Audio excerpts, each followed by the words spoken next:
learn to make pasta from the fresh grown wheat on the property of the countryside hotel of Borgo Pignano in Volterra Tuscany with Executive Chef Stefano Cavallini. First, we made a pasta dough.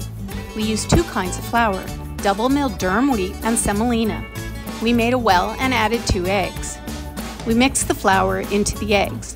When the eggs aren't running anymore, we put the rest of the flour in. Taking a scraper, we cut the dough into crumb-like pieces. After this, we picked up the dough with our hands and molded it together into a ball. Next, we knead the dough. Once that is done, we can put this into a plastic or cloth for it to soften while we're making our filling.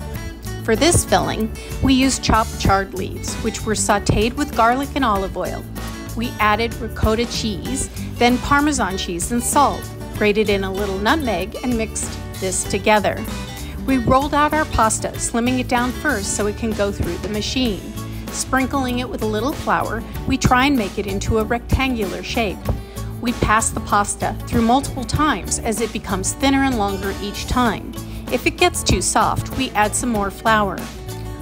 Once the pasta is ready, we cut it in half. Cut off the ends, fold it in half to create a line. We can trim it if it's too big.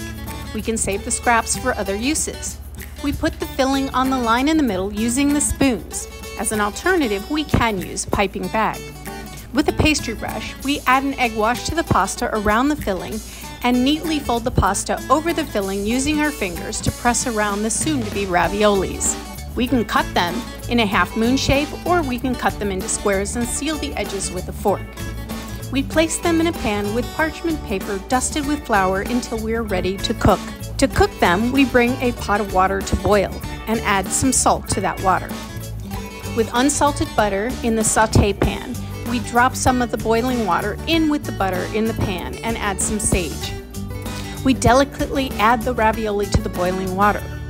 Chef adds a little treat of black truffle to the sauce while the pasta is cooking. We know the ravioli is ready when the ravioli floats to the top. We add the ravioli to the sauce with some Parmesan, we mix together, and we serve. Buon appetito!